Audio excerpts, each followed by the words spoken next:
Hi guys, this is MaximusJohal. Every now and again I like to do a video that's helpful.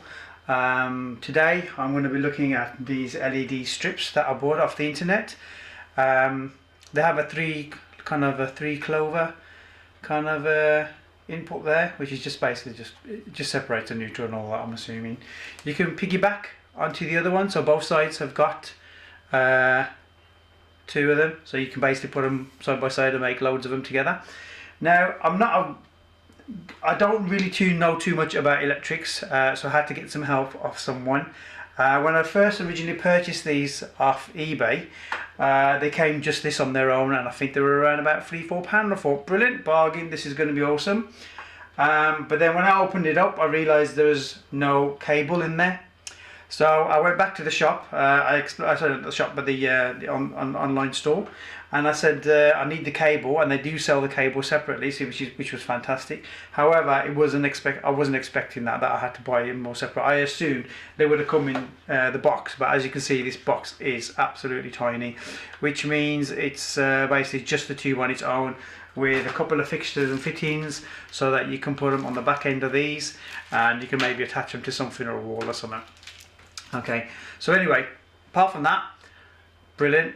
Okay, so I went back to the shop, got this, which is the cable that they provided. I think it's 1.5 meters. It has 3 different colours, because I'm in the UK, so the colours are brown, blue, and the earth is yellow and green.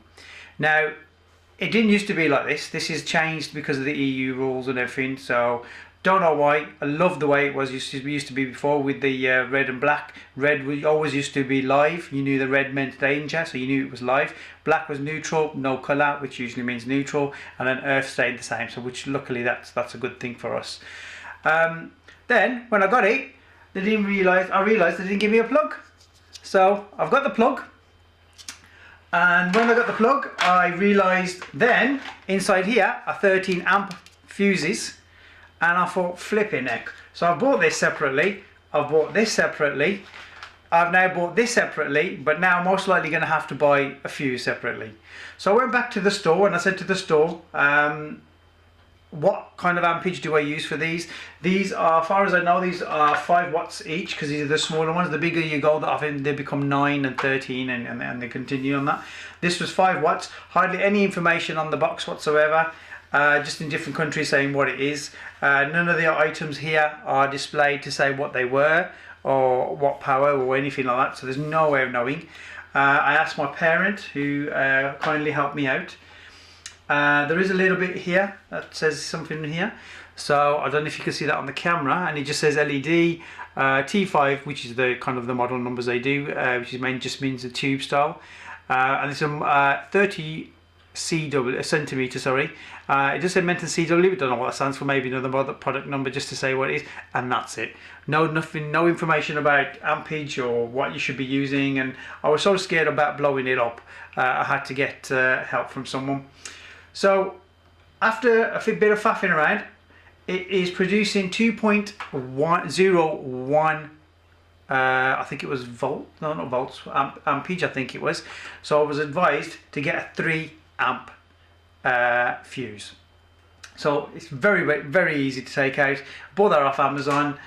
I'll show you in a second. As soon as you open this, you've even got a guide note on these plugs that you get in the UK. It tells you exactly where everything should go. Obviously on this one it mentions a 13 amp fuse. Obviously disregard that just depends on what you've got. Because these aren't very high powered, they're LED inside, with a diffuser on the front. These don't really particularly get hot or anything. Obviously if you're doing things like a kettle or something like that, then yes, then definitely get 13 amp. Majority of the light bulbs and things like that usually take 3 amps. 3 to 5 amps, I think you can get 5 as well, but 3 amps is adequate for what I wanted. And basically all the fuse does is it has a wire inside it. You can't see it with these ones because these have got a little clear. Normally if it's got clear glass you can see a wire. The wire, if it overheats, just breaks, and that's it. Just stops electrical fires happening in your house, and it's a fantastic thing. That's one of the good things about being in the UK. We've got so much safety things like that. Even though I understand this is a bit chunky and no one really likes them, it is so much better having these. These are safe. So basically you got earth and live, you got live and neutral. and the top is basically to open the gateway up. So a lot of the countries will have just these two, and then that's how you put them in, and that's it. And then if you explode, you burn your face off, and that's the end of it. Whereas in England, you've got a little gate on the socket, and this basically opens the gate, so these two are safe to get in. So no one can just put their fingers in by randomly. Obviously, you can still do it if you're going to try and do it, but obviously this is just an extra precaution on the end of that. I'll show a video, sorry, a picture of it now, just so you know what I'm talking about. Okay, and that's pretty much it. Now I'll just show you quickly. All you're going to need is a screwdriver, because obviously this came with nothing. So basically this is like starting from the old days. In the old days you used to do it like this. Nowadays you do get a plug with most of the stuff, but I think because they sell this to a European market, they had to take the plug out just because of safety standards and stuff. I did go back to the shop and ask them online what fuse should I use or anything, and they basically said we're not really officially allowed to tell you. You basically got to work it out yourself, which was obviously not a good thing for me, so I wasn't really happy about that. However, thank God for mums and dads, and my dad told me what to do next. So this is a big thank you to my dad. And I'll show you now a close-up or a top view of how we actually do the plugs in the UK. Okay.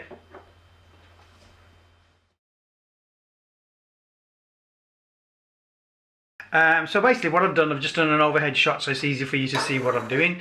It's like I said, it's not really hard, not hard whatsoever.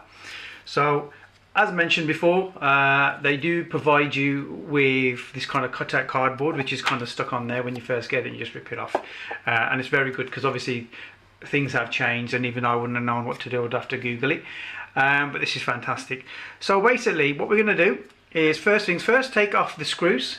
The screws that are here, these two here, are actually to hold the wire in. So there's a kind of like it's saying stop you from pulling it and then having a live wire in your hand and stuff. That screw there is the actual screw that you're going to actually take off. That pulls the whole plastic thing apart so you can get to it. And obviously that's my spare my fuse there. And there's a fuse, there's the tube, and there's my screwdriver that I'm going to use. A Phillips one, because that Phillips one fits into this. Sorry if I'm all over the place, it's just I've zoomed in but I'm looking at the camera in a weird angle, so I might go off thingy. But in the meantime, we'll probably speed this up, so just instead of you sitting there waiting for this to happen. Okay.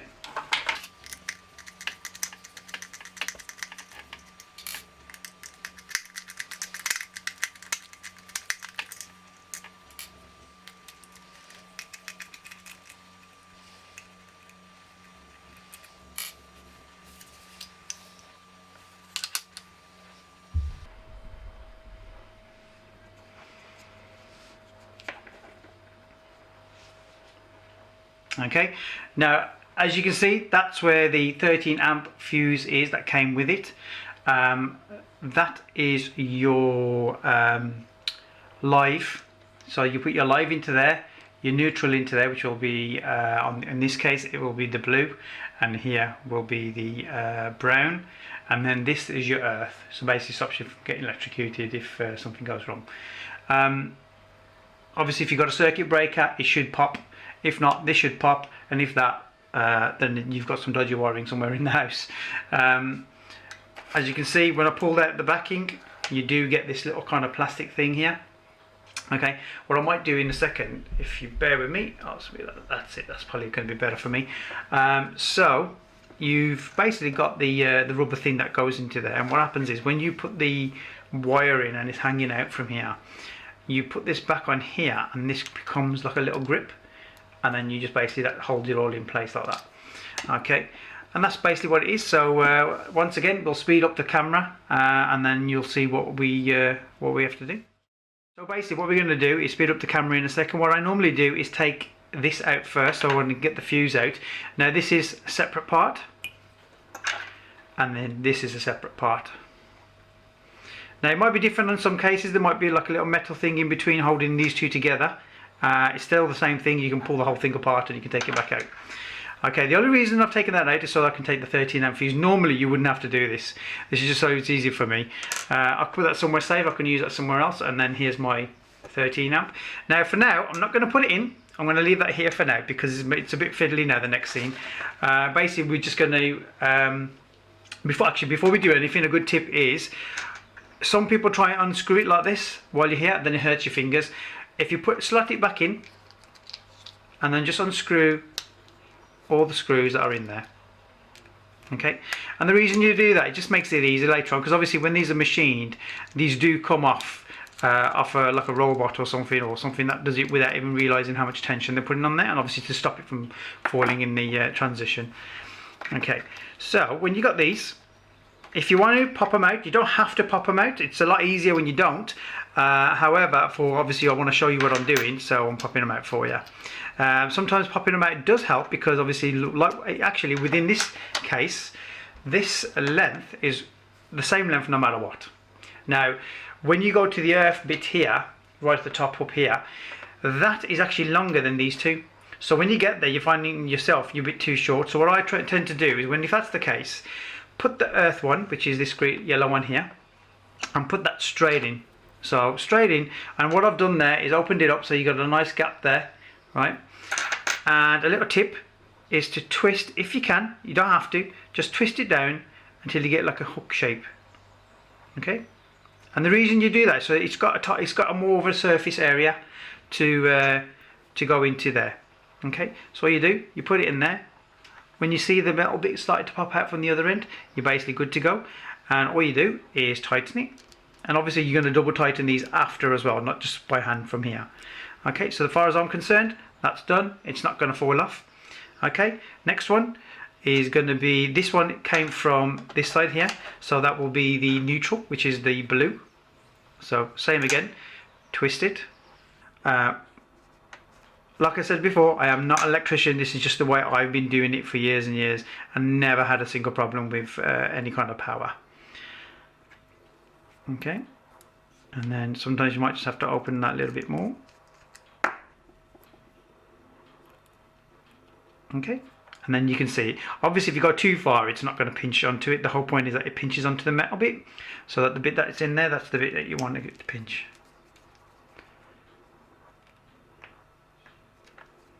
And I'll do exactly the same thing for the top, and we'll just speed this bit up next.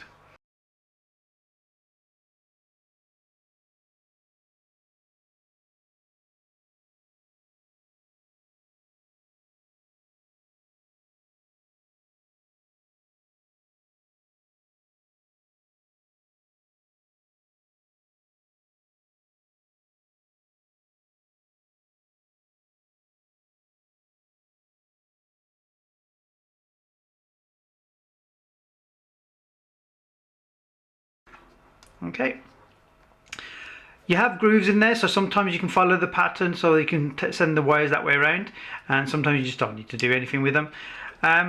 Here's the bottom bit that goes into it.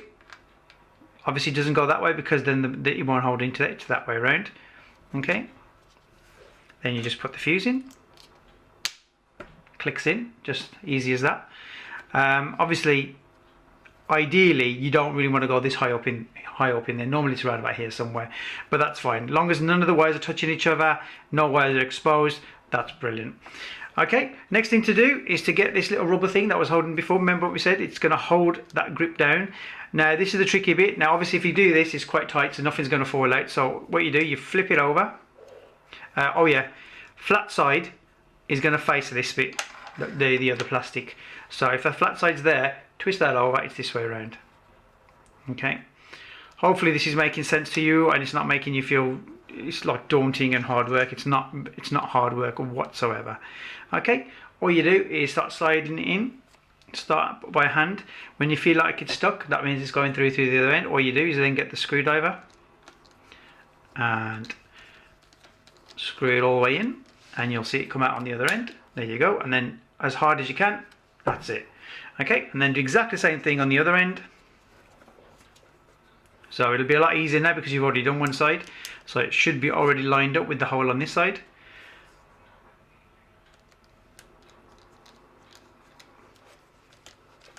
Okay,